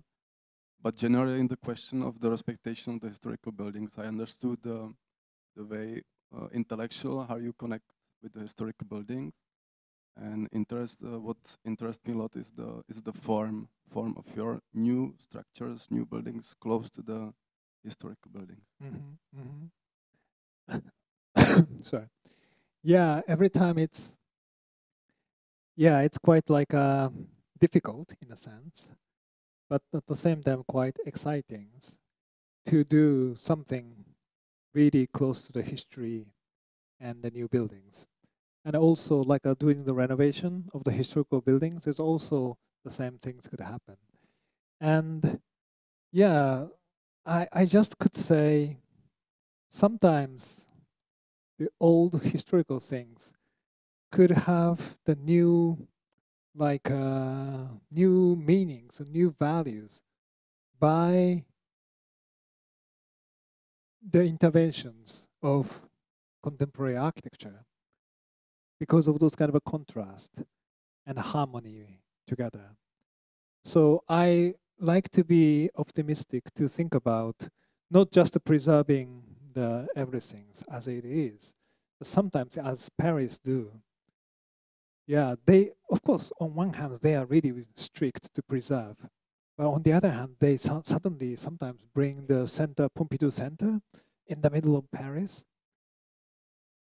And of course, at that time, there were a lot of discussion, protest. But now, the Pompidou Center is really important part of the Paris, which is still making a conflict in a positive meanings.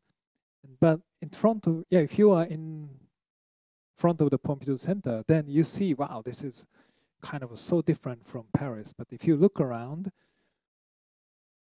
the old buildings has some kind of the different meanings in a sense because of the contrast of that.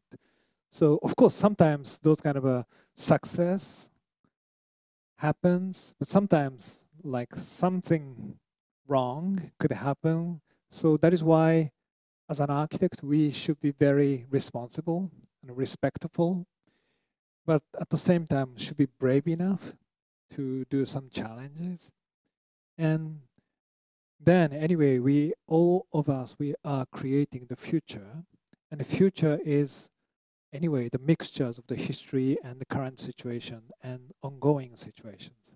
So yeah, I believe it's possible, but like to be quite modest in a sense and be honest in a sense. Yeah. Hello. Hi. I have noticed that a lot of your projects are executed in white color, and my question would be quite simple, and that would be, what is the role of the color in your designs? Well, actually, I don't like to say the white is my style, because it's, there are several different reasons. And interesting point with the white color is it's not it's not like a color. It is more like the ephemeral changing situation by sunlight, by the weather, by what kind of things in front or behind it. Then every time the color is always changing. So it's not the color, it's more like the reflection of the situation. That is why it is quite diverse. This is, of course, yeah, we can say white, but even these pavilions, sometimes it looks just a shining light itself, and sometimes it's really like a soft things, and sometimes it's orange, yellow, and so on. So it is, in a sense, a special color because it doesn't have the fixed meanings. And for example, in case of the house N, the box in box in box house, the reflection of the light was quite important. Then we chose the white, and also the white sometimes lose the materiality, and it means lose the feelings of the distance. That was also quite interesting because the reflection, yeah, box in box in box house, reflection is quite complex. Some of the sunlight is coming into the deep box to make a reflection, then inside gets more brighter than outside or something. Those kind of how to say, quite complex like the different experiences of the brightness is happening, and also losing sometimes the distances, feelings of distances. Yeah, I was really surprised because sometimes the biggest box feels almost like an infinite height, almost like really close to the cloud in a sense. Then I realized, wow, if this is concrete, you see the texture, so you see the distances so easily. But because of this whiteness, size of the house is changing according to the situations. That was also quite interesting. But I could say the white is not the only one choice. Sometimes, because of the respect to the context, I like to use the local materials to make a harmony with that. And yeah, for example, for the library, we used no white. It's more like a timber bookshelf because of the scale and the coziness and so on. So yeah, but interesting point of the whiteness, it's something like that. But I still like to open my mind to all the materials and the textures.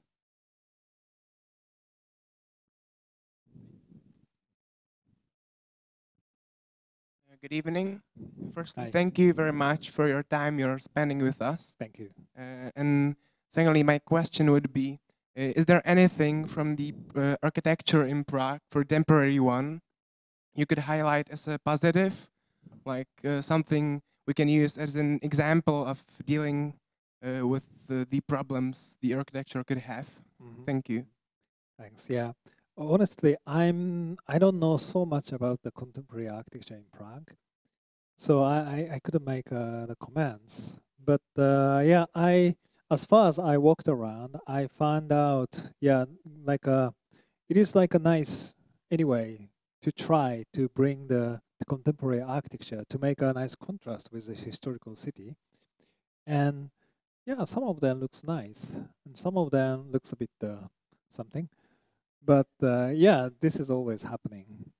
So I believe it is possible to create the good architecture, and which is creating a nice harmony and the contrast to such a beautiful city.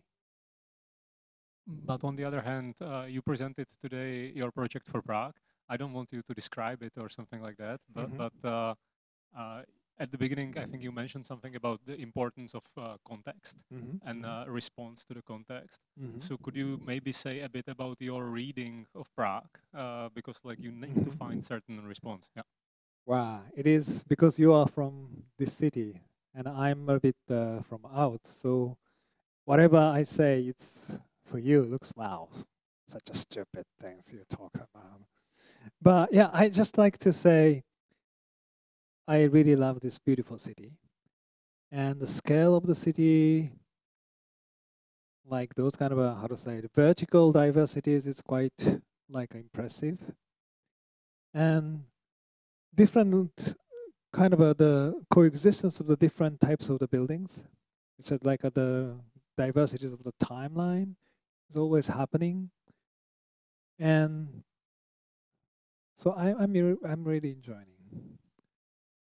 So I hope, because we don't have, in Japan, we don't have such a strong context, because most of the Japanese city is rather like new, or even the historical city like Kyoto, most of them are demolished and then replaced by such a stupid buildings. So yeah, every time I come to such a historical city, I'm really happy. And I'm getting more and more, how to say, sensitive to understand how we can create new things together with such amazing historical things.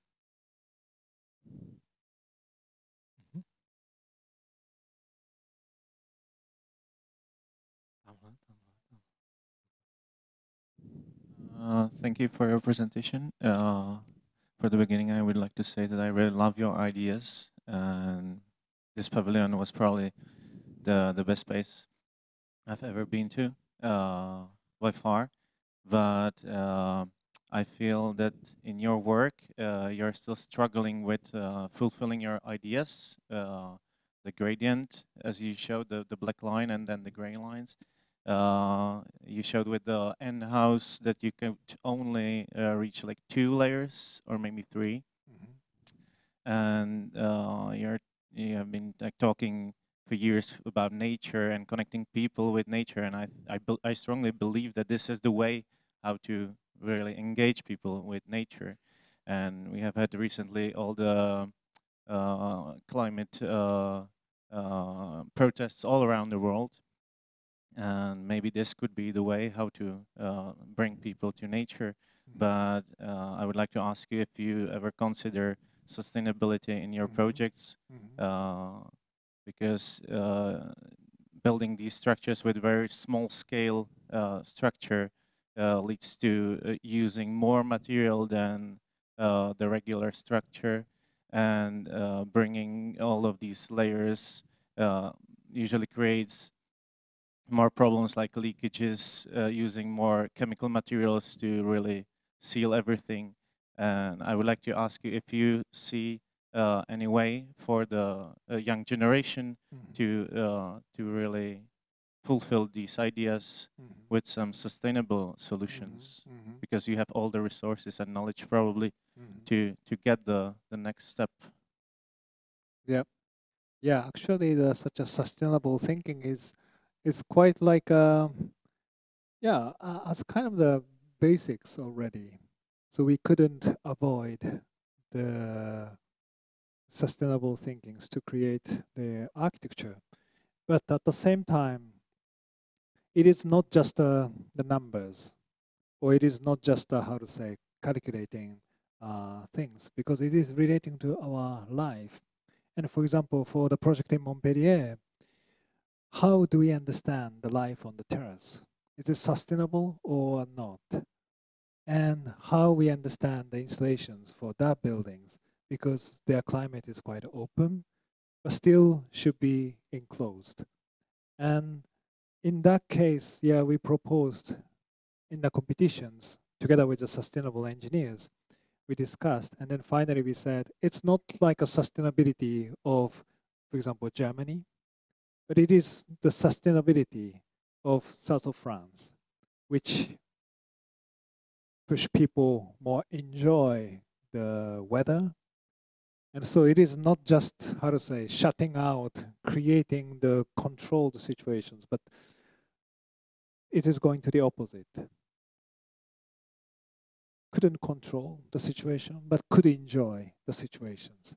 That is also one of the possibilities. And then, of course, in my hometown, in the wintertime, anyway, it should be controlled. Otherwise, yeah, people will be frozen. But then, how to control is also the quite interesting challenges not just making the triple glass on the 5 glasses, and then is that the right way? Only one choice is? Yeah, we can continue those kind of questions. So we have a kind of a standard, and then most of the, for example, the last one, the 1003, we also, of course, the following to the sustainable standard in France, of course. But then we should question these kind of a fixed, like numbers and standard, reducing the materials, everything is really fundamental right directions, or we could have another alternative way to enjoy nature, because the sustainable thinking sometimes, I'm afraid, we can control the whole situations. But the fundamental meaning of the sustainability is we have to admit we cannot control the nature. Nature is much bigger, and we are always in the middle. Then how to enjoy the nature, or how we accept such an uncontrollable things, that is also quite fundamental meaning of the sustainability. So thinking about the relationship of nature and architecture is like that. Nature, architecture, which is good or which is bad, it's not like that. Always like different, various relationships is possible. And our life are in the middle of that. That is quite like a continuing, exciting questions. And I believe, yeah, many different types of the breakthrough could happen and change our lifestyle itself. So that is very, very exciting. One more question over there. Thank you for your optimistic focus in architecture. Thanks. It's very inspiring. I like very much your projects in France, which are very generous.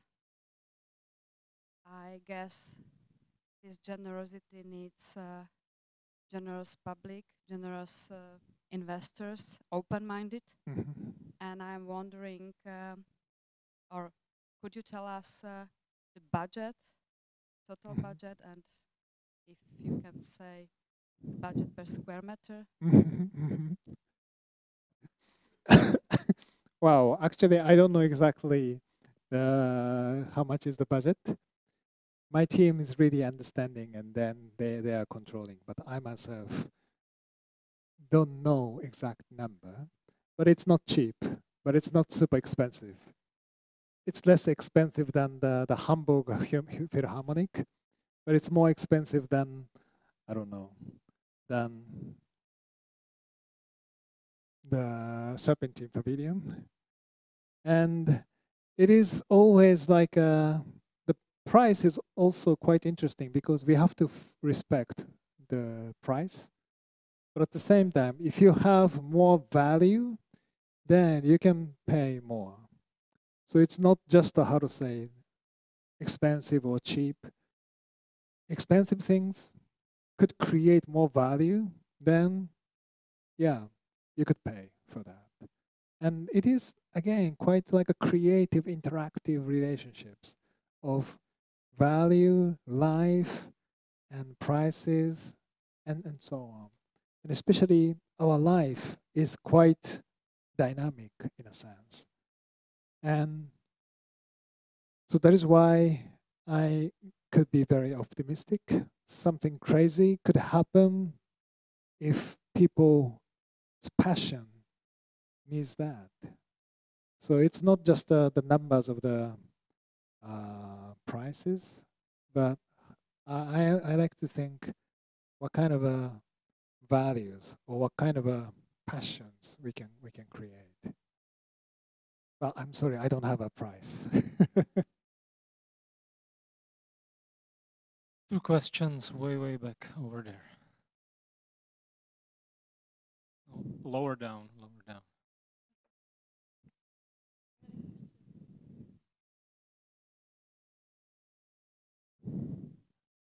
I would like to ask about the family houses. If you can somehow generalize your clients. And Which house? Family houses in general. N? Box and box. Both of them. If you can generalize the client and your way of work with the client, how much involvement do they get in the concept to detail design? Sorry, how much what? How big is the involvement of the client in the concept? Movement? Involvement. Involvement. The general relationship between you and the client in relation to family houses, rather the smaller scale, I guess. Not the only one, but in general. Well, I believe it's rather normal. We have a talk, we have a chat, we have a dinner, and a drink, and then. But I like to say I try to listen to what they say, what they talk. I like to listen to what is happening around it.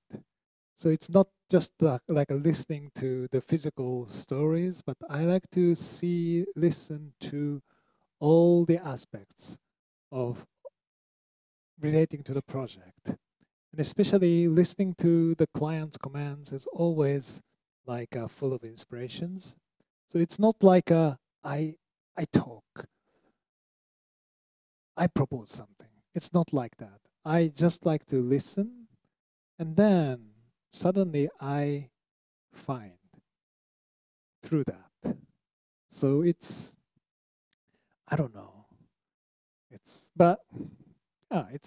rather normal, I believe. So yeah. Because maybe those houses are not the normal houses. So you could imagine, or you were wondering why this crazy house is possible, or why client says yes to this crazy house. But it's not like I made a trick or I forced them to say yes, or it's not like that, because I just talk with them and I listen to their thinkings. Then finally I was successful to find out what they like to have. So this is crazy enough, but still it is really fitting to their life. That is why 2 houses, both of the clients really love it. The house N, the box and box houses, which is not in Tokyo, so less architecture tourists, but still they have. But once the clients find out, some like a student like groups walking around the houses, they come out and then they bring them into the house, serving food and some things, and starts to talk about how this house is wonderful for hours. That is the situation. They are really proud to show it. They are really proud to talk about it. And because it was something special for them, and luckily I found out it. Because we couldn't force anything to anybody if it is not fitting to that. So the profession of architects is listen to everything, listen to the world, and then you can. It is emerging through listening. That is, I think, the most important skills, or not skills, attitude for architects, I believe, at least for me.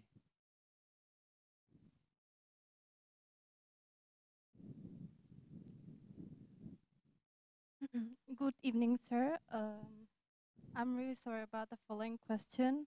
I don't mean to be rude, but I'm so curious, I cannot help myself. It's regarding the toilet in nature. I'd like to ask you, have you ever used the toilet yourself? If yes, how did you feel? And if no, do you know how did people that use the toilet feel? Because it's important how the architecture evokes emotions in people. Yeah, Thank you. actually, fortunately, that toilet is for women. That is why I never tried. Because yeah, it is like a public toilet, and then you noticed there is one box next to in the plan there was one box. It is the toilet for wheelchair and male, female, everybody. That is the one. And then I don't know why, but in Japan they have a regulation that if you make a public toilet, then the toilet for female should be more than males. And then this is really countryside, and they only have two. And if one is for everybody, then the another one is for women. So that was like the starting point. That was the starting point conditions. And then of course that is quite like a bit tough situation because yeah, glass transparent toilet for women is okay or not? And of course at the beginning, after we made our presentation, most of the city people, authority people says, wow, this is interesting, but it's not possible. And then they asked us to think about the other options. But it is kind of an interesting situation happened. At that time, the vice city mayor was woman, and she just passed by the meeting inside of the authority people. She just passed by it, and then she, well, what's this? And then they explained about, wow, this is a proposal by the crazy architects to make a transparent toilet, but we said no, so please don't worry about it. But she said, wow, this is interesting, so let's make it. And it's happened. Because anyway, she's a woman, and then vice mayor, and she herself is really like enthusiastic for that. So that is why it's realized. And then interesting things was this is in the countryside. So how to do with this maintenance? That is a bit tough. But then it's quite impressive because the local neighborhood, even in the countryside, yeah, there are several houses. The neighbors voluntarily, they are doing the cleanings and then the maintenance of the greens and so on. So because they like to, I don't know. They are maintaining for more than years and years, and that is kind of the quite impressive things because even such a crazy things, the local people accept it or are proud of it, and then they clean the glass, clean the toilets, and then maintain the greens. It's part of the community. It's already. So, of course, some of the people, of course, I don't like to say you should enjoy, all of you, I don't like to say all of you should enjoy that glass toilet because it's extreme, but still it has some value on it. Even though you don't like it, it's okay for me because, yeah, it's crazy. But still, I'm happy that such a, how to say, municipality people allow us to make it, and then the local people, community love it, continuing maintaining. And then one of the clients it's a half public and a half, yeah, you saw the railway. It's a private railway company. It's quite like a, yeah, and then the head of the company is almost the same age as me. After this toilet, he was so happy, and then now he's asking me to design more toilets to the other stations. And also he asked me to be involved into one of the train stations. It's really countryside. So he likes to make the front plaza of the station as a forest. Normally it's more like a traffic plaza, but he likes to make it more like a forest. And I'm part of that. So it is continuing. So the whole value of architectural design is not just, how to say, not just, how to say, not just like that. It is continuing and involving the whole things. By the way, if they voluntarily maintain it, I think that's true sustainability, just to add to the Yeah. previous question. Yes. But one more to a bit similar topic. Could you say a bit about your bus stop in Austria? Yeah. Which is actually quite nearby, and that's for us basically local context. It's a neighboring country. Yeah. You know, in the beautiful village Krumbach in Austria. Yeah, they sent an email to me, and of course, at the beginning, I thought, wow, what's this? Then they talked about like to invite us to design a bus stop without any fee, but they just provide two occasions. They welcome us to be the guest of them, to visit there. And then they put the list of architects of their choices. And I was really impressed by this list because it's 7 architects, or they included many of the name which I respect. Of course, similar generations, but I respect. And the list makes me, wow, I like to be part of this list, because it's great honor to be together with those kind of amazing architects. And then also it is nice because it's a small village. They have one and a half lines of the bus, and then only 7 bus stops. But it's nice to have bus stops, such a tiny structures, but from all over the world has come together there. So the visions itself is quite amazing. And they also talked about the local carpenters, local craftsmen will make it by using the local materials. That is also quite sustainable in a sense. And then I said, yes, I like to do it. And then finally it happened, and I went there. But of course, the schedule of the 7 architects is not so much like matching. So finally, I was the first guy to be there alone. And it means, yeah, you can choose wherever you like. The site is like 7 sites. Then I just chose the best place. It's like a really beautiful. And finally, I designed the bus stop. Doesn't look like a bus stop. It's more like just the structure. But the concept was, because it's like a hilly village, and then I recognized you can see the bus is coming from far away because nothing is around, nothing is blocking. So you can see the bus from far away. Wow, that's not so happening, for example, in Tokyo, because one corner around, then nobody can see it, what is happening behind it. But in their villages, buses coming from far away and then gradually coming closer and then finally reaching to these places. And inspired by that kind of situations, I thought, well, if you have the staircase, steps, or podium to create more higher viewpoints, then you can more enjoy to see the bus from far, far, far away. And that must be nice, like a nice activity to wait for the bus.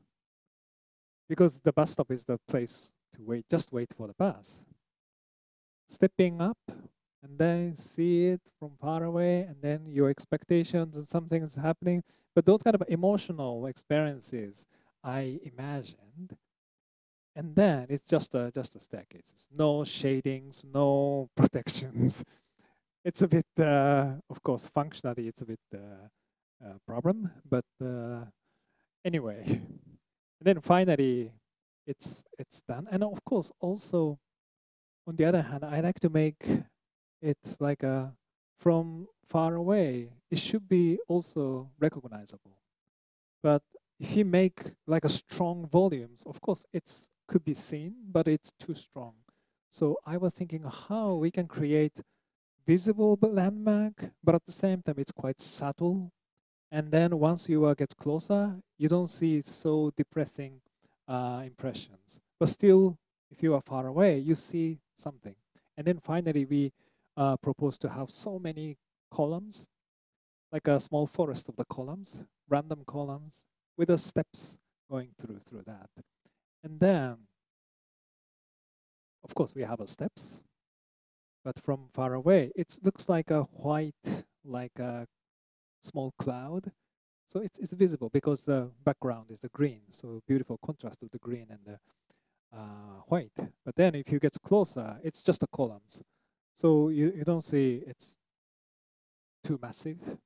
So those kind of, again, sometimes the requirement or ideal situation is full of contradictions. You like to see it, but you don't like to make it too massive or too strong. But how to do with that?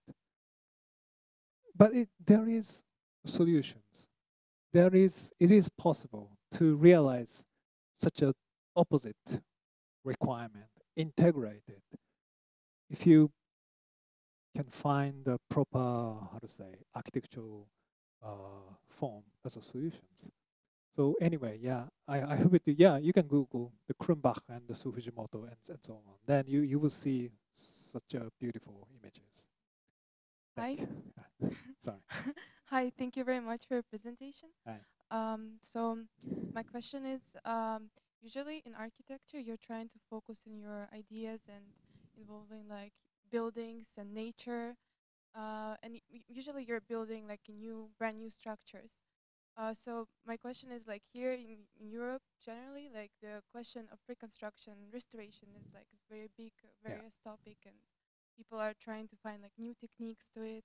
So my question is like, have you ever like what is your opinion about the approach of restoration, and like how will it work in the future? Because like it's a wide topic, and if you had a chance to work with any reconstruction or restoration project. Yeah, thank you. Thanks. Yeah, yeah. Actually, I did, and I'm doing those kind of a renovation, refurbishment.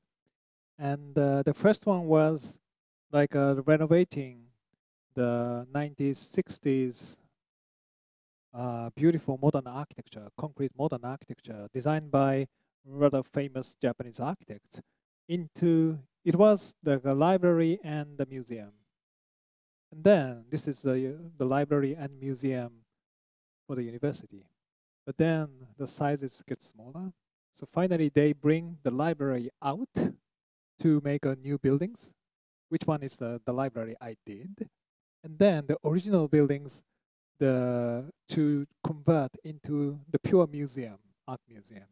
That was the first one. And then that was the first time, and architecture itself was really beautiful. So I fully respect this original architecture.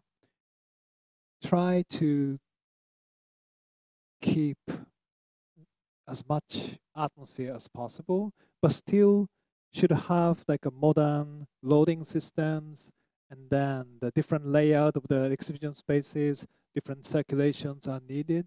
So it was really sensitive but exciting process to make a communication, a conversation with these old buildings. And it is also quite like creative, I believe.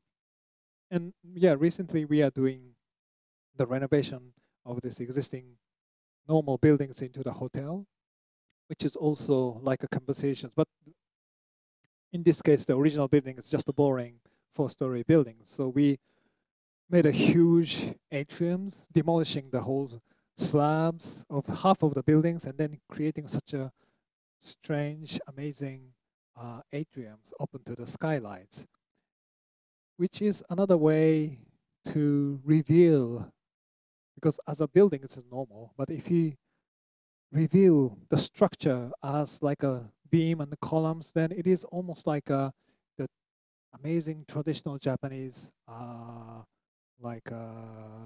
buildings. Of course, it's made by the concrete, and the traditional one is made by the timber, but anyway. So find out something like a hidden potential from the existing one is also quite creative activity. So I'm very positive to do those kind of refurbishment, renovations. And yeah, I believe it is getting more and more of those projects in future. So you can be optimistic to think about it. Okay. Thank you very much. I think Thank you. Thank you for provoking the longest discussion I think we ever had in here. Thank you very much. I really enjoyed. Yeah. So thank you for all your questions. I suggest you join 167,000 people who follow Sou Fujimoto's Instagram, and I mean it because I think it's a really nice mixture of his work and work of the other people who he likes and visits, and also some ordinary spaces and other things. And I think it's it's not accidental that it's followed by that many people. So if you don't, do. And back again, thank you very much for being with us. And Thank you very much. I really enjoy. Thank you. Thank you very much.